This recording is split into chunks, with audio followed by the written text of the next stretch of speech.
हाय दोस्तों, सबको जय मसीह की। मैं आशा करता हूं कि आप सब लोग अच्छे हैं और प्रभु यीशु मसीह में खुश हैं। आज मैं एक बहुत विशेष संदेश लेकर आपके सामने रूबरू हो गया हूं और विश्वास करता हूं ये संदेश आपके जीवन में, आपके परिवार में और आपके कलीसिया में और आपके दोस्तों में बहुत से आशीष का कारण बन जाएगा। दोस्तों, क्या होता है जब हम प्रभु यीशु मसीह पर विश्वास करते हैं तो बहुत लोगों के मन में उनको ये लगता है कि वो क्रिश्चियन बन रहे हैं। बहुत लोगों को लगता है वो विश्वासी बन रहे हैं। लेकिन बहुत बार लोग भूल जाते हैं, जब एक व्यक्ति, पापी व्यक्ति प्रभु यीशु मसीह को उद्धारकर्ता करके स्वीकार करता है तो वो असली में क्या बन जाता है। दुनिया पाप में डूबी है और मुझे और आपको प्रभु ने उद्धार देकर प्रभु के राज्य में लेकर आया है। तो हम अंधेरे से निकलकर उजाले में आए हैं और जिस दिन हमने प्रभु यीशु मसीह को स्वीकार किया है उस दिन हम सर्वशक्तिमान परमेश्वर के बच्चे बन गए। और जब हम इस धरती पर हैं, परमेश्वर ने हमको अधिकार दिया उसके बच्चे बनने के लिए। लेकिन उन बच्चों को जिस दिन उनका उद्धार हुआ है तो प्रभु यीशु मसीह उनको और एक दर्जा देते हैं। वो दर्जा क्रिश्चियन बोल के नहीं, वो दर्जा विश्वासी बोल के नहीं, वो दर्जा है शिष्य बोल के। मतलब जिस दिन एक व्यक्ति प्रभु यीशु मसीह को अपना प्रभु और उद्धारकर्ता करके मान लेता है, उसी दिन और उसी क्षण वो प्रभु यीशु मसीह का चेला बन जाता है, डिसाइपल बन जाता है। क्योंकि परमेश्वर का वचन हमको बताता है, मैथ्यू चैप्टर 28 और उस 18-19 में प्रभु यीशु मसीह कहते हैं, जाकर सबको मेरे चेले बनाओ। उसके बाद में उनको बपतिस्मा दे दो और बाद में उनको सिखाओ कि जो मैंने तुमको सिखाया है वो बातें मानकर चलने के लिए। मतलब जैसे ही एक व्यक्ति प्रभु यीशु मसीह को विश्वास करता है तो उसी क्षण वो यीशु का चेला बन जाता है। आप मुझे सुन रहे हैं तो आप अभी यीशु के चेले हैं। अगर आप ये सोचते हैं मैं एक क्रिश्चियन और विश्वासी हूं तो आपको अभी इसी वक्त आपको करेक्शन करने की जरूरत है। आप एक क्रिश्चियन नहीं है, एक विश्वासी नहीं है, आप यीशु के बुलाए हुए एक चेले हैं। एक बड़े मकसद के लिए उस प्रभु यीशु मसीह ने आपको बुलाया है। दोस्तों, बहुत बार हमारे मन में हम सोचते हैं कि हम क्रिश्चियन हैं, इसलिए 20, 30, 40 साल के विश्वासी जीवन जीने के बाद में भी हम इस दुनियादारी और दुनिया के चीज़ और विचारों में हम जीते हैं। दुनिया में तरक्की करने के लिए, दुनिया की सफलता प्राप्त करने के लिए हम जीते हैं। लेकिन जब एक व्यक्ति शिष्य बन जाता है, वो दुनियादारी और दुनिया के चीज़ों और दुनिया की सफलताओं को भूलते हुए वो अपने गुरु के पीछे, गुरु की इच्छा को पूरा करने के लिए चलता है। अभी आप अपने आप को जांचो कि आप यीशु के शिष्य हैं या आप एक विश्वासी हैं। आप यीशु के एक चेले हैं या आप एक क्रिश्चियन हैं। क्रिश्चियन है तो आप अपना सब कुछ ये एक मेरे प्यारों की रोज की ड्यूटी की जैसे करोगे। अगर शिष्य हैं तो आप सिर्फ अपने गुरु को उसकी इच्छा पूरी करने के लिए दौड़ोगे। इस दुनिया में कोई गुरु नहीं है, वो कितना बड़ा भी पासवान क्यों ना हो या उसके कितने भी बड़े विश्वास से क्यों ना हो, लेकिन फिर भी वो गुरु नहीं है। क्योंकि प्रभु यीशु मसीह ने हमको चेले करके बुलाए हैं। पौलुस ने कभी अपने आप को गुरु करके नहीं बोला है, पतरस ने कभी अपने आप को गुरु करके नहीं बोला है। यीशु मसीह गुरु है और बाकी सब चेले हैं, कितना भी बड़ी सेवकाई हो। और चेले की जिम्मेदारी है वो प्रभु यीशु का सुसमाचार लेकर लोगों को बताकर लोगों को प्रभु यीशु का चेला बनाना है। यीशु ने कहा जाकर सबको चेले बनाओ। चेले बनाने के लिए कहा है। अगर आप सामरिया के वो स्त्री की कहानी को देखोगे तो आपको पता चलता है यीशु मसीह उसके पास आते हैं। यूहन्ना रचित सुसमाचार 4 अध्याय में आप देखते हैं और यीशु मसीह उससे बात करना शुरू करते हैं। और आखिरी में वो सामरिया स्त्री अपने जीवन के बारे में समझती है, पहचानती है, और आखिरी में उसको पता चलता है जिससे मैं बात कर रही हूं वो मसीहा है, वो परमेश्वर है। तो दोस्तों वो क्या बन जाती है? तुरंत वो यीशु का चेला बन जाती है। वो क्रिश्चियन नहीं बनती है, वो विश्वासी नहीं बनती है, वो बपतिस्मा नहीं लेती है या पूरे बाइबल को पढ़ती नहीं है। वो जैसे ही प्रभु को, यीशु को उद्धारकर्ता करके मानती है, वो पहला स्टेप चेला बनती है और अपना सब कुछ वो फेंकती है उधर। बड़ा उसके पास था और वो भागती है अपने गांव में, जाकर लोगों को चेला बनाती है। मतलब यीशु का सुसमाचार सुनाकर उन सबको यीशु के पास लेकर आती है। अगर आप मुझे एक विश्वासी बनकर सुन रहे हैं तो आप विश्वासी नहीं हैं, यीशु के चेले हैं, एक बड़े मकसद के लिए बुलाए हुए। तो दोस्तों बहुत बार मैं लोगों से बात करता हूं तो लोगों को मैं कहता हूं कि आपकी जिम्मेदारी बनती है सुसमाचार को प्रचार करना और लोगों को यीशु के बारे में बताना।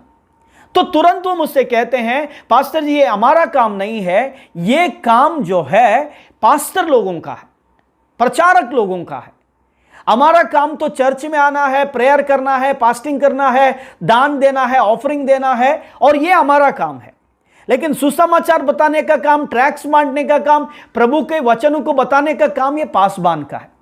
दोस्तों क्यों हम ऐसे सोचते हैं? क्योंकि हमने परमेश्वर के वचन को सही रीत से समझा ही नहीं है। आपने अपने आप को अलग किया है, पास्टर लोगों का यह काम है और विश्वासी लोगों का यह काम है।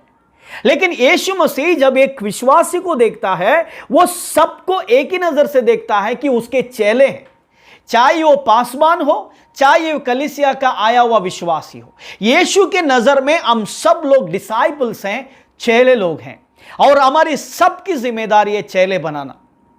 विशेष बुलावट में एक व्यक्ति को पासबान या इवेंजलिस्ट या प्रचारक या अपोस्टल ऐसे बुलावट होते हैं। लेकिन जनरल बुलावट में हर एक लोगों को यीशु ने शिष्य बनाया है, और शिष्य की जिम्मेदारी गुरु ने बताए हुए काम को पूरा करना और गुरु के मार्ग को लेकर चलना है। दोस्तों गुरु ने हमको क्या बताया है, आज मैं उसके बारे में बात करना चाहता हूं। अगर आप यीशु के नाम से उद्धार पाए हैं, तो आप चेले बन गए हैं, तो आपको प्रभु यीशु मसीह की बुलावट को समझना है। बाइबल में हम 4 बुलावटों को देखते हैं। अगर आप सोचते हैं कि मुझे कोई बुलावट नहीं है, मैं कोई सुसमाचार प्रचार करने के लिए नहीं बनाया हूं, तो आज मैं आपको सही से समझाने की कोशिश करूंगा। परमेश्वर के वचन से 4 बुलावटों को हम देखते हैं। मेरे प्यारों की 4 कॉल हम बोलते हैं, बहुत इंपॉर्टेंट है। जितने भी विश्वासी आप मुझे सुन रहे हैं, प्लीज आप समझ जाइए कि आपको परमेश्वर हर दिन 4 जगहों से बुलाते हैं। 4 जगहों से आपको यीशु मसीह का सुसमाचार प्रचार करते हुए लोगों को शिष्य बनाने के लिए बुलावट होती है। पहली बुलावट, प्रभु यीशु मसीह इस धरती पर आए, वो मरे, उसको गाड़ दिया गया, लेकिन वो तीसरे दिन जयवंत होकर उठ गए और अपने चेलों के साथ 40 दिन वो थे। और जब स्वर्ग को जाने के समय में वो क्या करते हैं कि अपने चेलों को करीब बुलाकर उनसे कहते हैं, वो मार्क 16 के 15 वचन में क्या कहते हैं, जाओ, जाकर जगत में रहने वाले सबको सुसमाचार सुनाओ। ये जो बुलावट स्वर्ग की है, ये जो बुलावट प्रभु यीशु मसीह की है दोस्तों, कि परमेश्वर का पुत्र यीशु मसीह हमको हमेशा कहते हैं जाकर वचन बांटने के लिए। क्या ये वचन हमको सुनाई दे रहा है? ये पास्टर लोगों के लिए नहीं, ये भविष्यवक्ता के लिए नहीं, ये हर एक लोगों के लिए जिनको यीशु मसीह मिला है और जिन्होंने यीशु को उद्धारकर्ता करके स्वीकार किया है। दूसरी बुलावट हम बोलते हैं कि वो जो है बुलावट नरक की बुलावट, कॉल फ्रॉम हेल। मेरे प्यारों, मरकर नरक में गए हुए करोड़ों आत्मा हर दिन चिल्ला चिल्लाकर हमसे कहते हैं, जाओ, जाकर कोई भी अपने लोगों को वचन बताकर उनको यीशु की पहचान देकर उनको उद्धार में चलाओ। नरक में गए हुए लोग।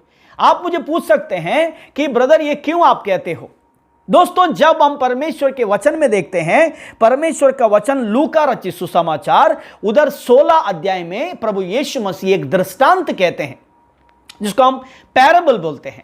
मेरे प्यारो, पैराबल में यीशु मसीह क्या कहते हैं? दो लोगों के बारे में उधर जिक्र किया गया है। एक अमीर व्यक्ति ऐशो आराम से जीता है, दूसरा गरीब व्यक्ति जो भिखारी का जीवन जीता है, उसके पास खाने के लिए रोटी नहीं है। अमीर व्यक्ति के मेज से नीचे गिरे हुए टुकड़ों को खाकर वो जीता है।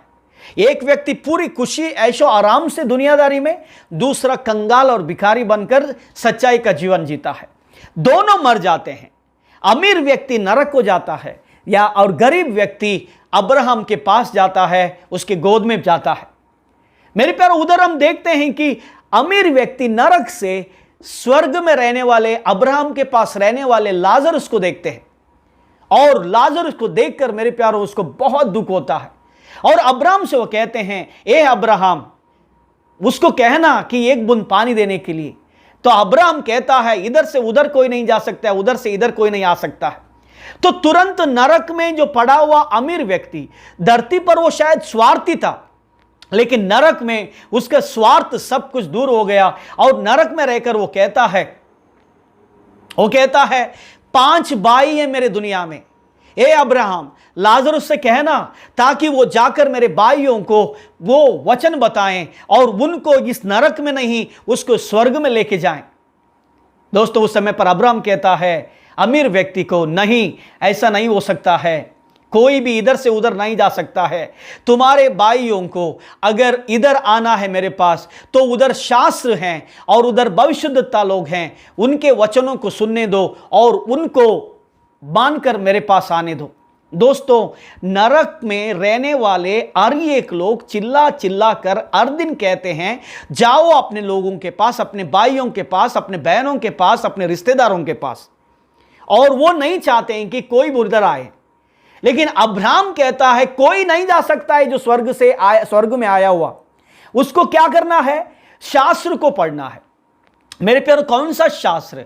आज स्वर्ग को जाने के लिए एक ही मार्ग है, वो जो यीशु मसीह है।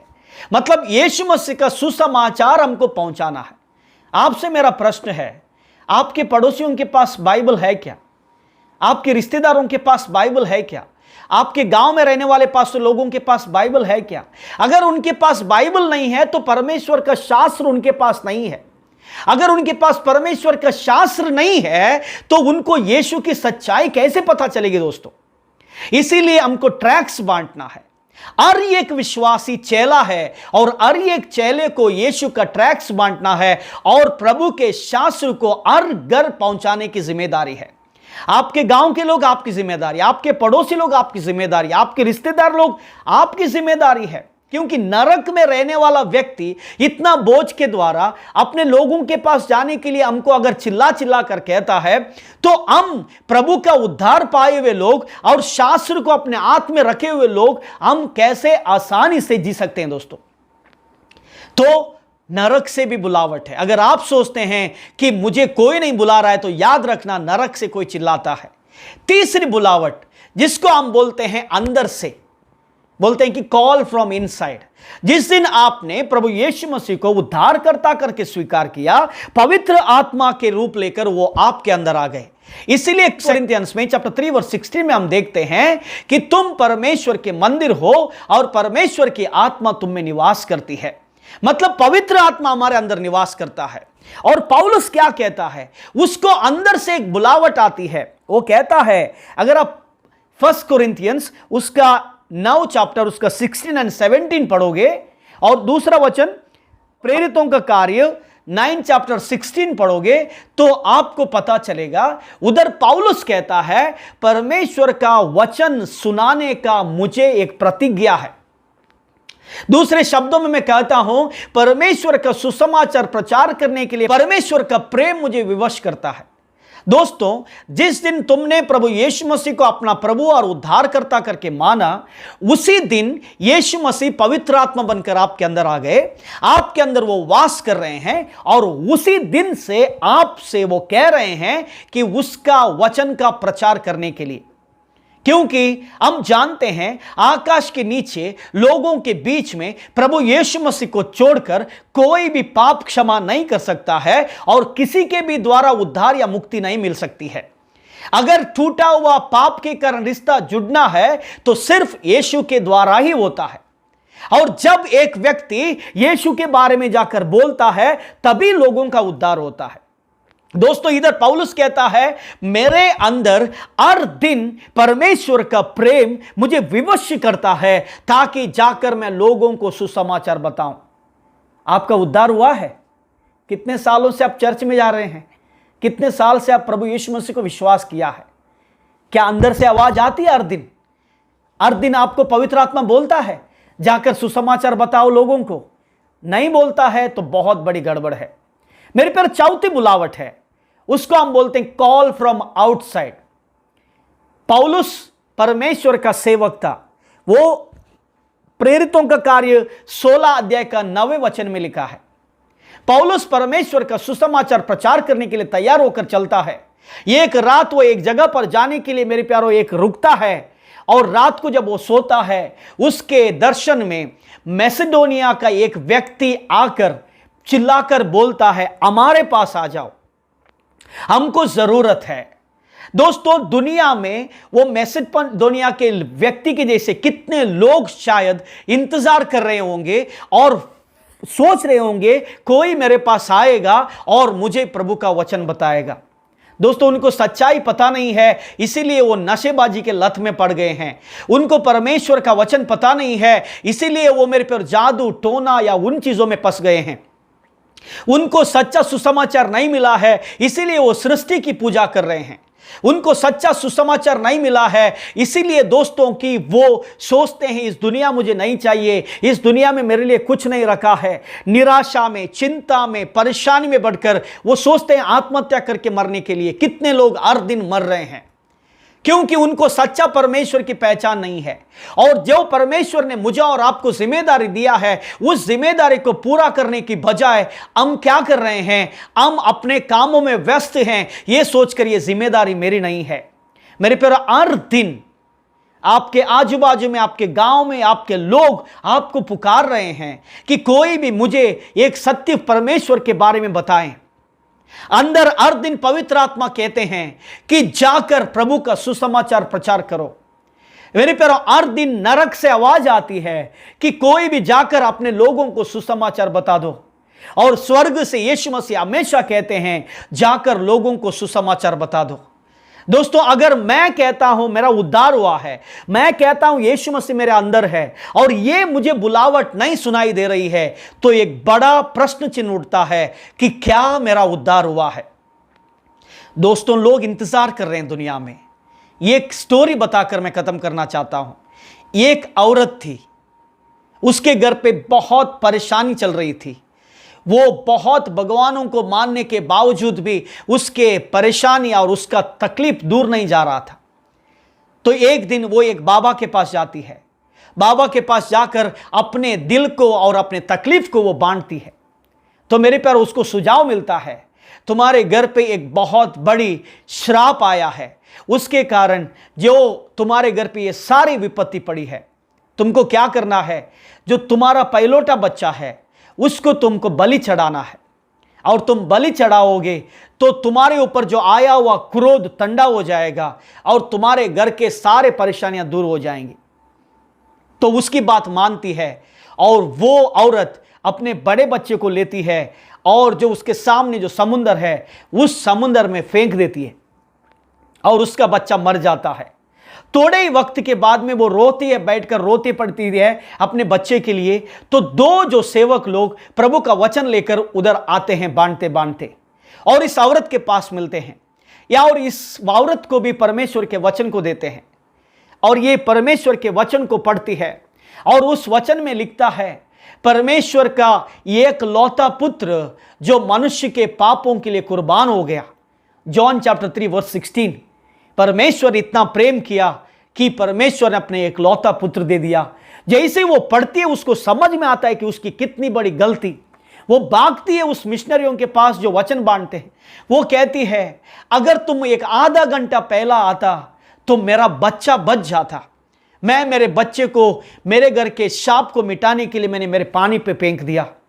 दोस्तों, उसको पता चला अपने बच्चे को फेंकने की जरूरत नहीं थी, क्योंकि एक पुत्र क्रूस पर ऑलरेडी मर गया है और उसने हमारे शापों को ले लिया है।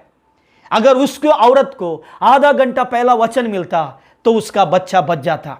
यही मैं कहना चाहता हूं, कितने लोग हमारे बेपरवाह के कारण, हमारे मेरे प्यार सही रीति का ध्यान ना देने के कारण कितने लोग इधर उधर मर रहे हैं और नरक को जा रहे हैं।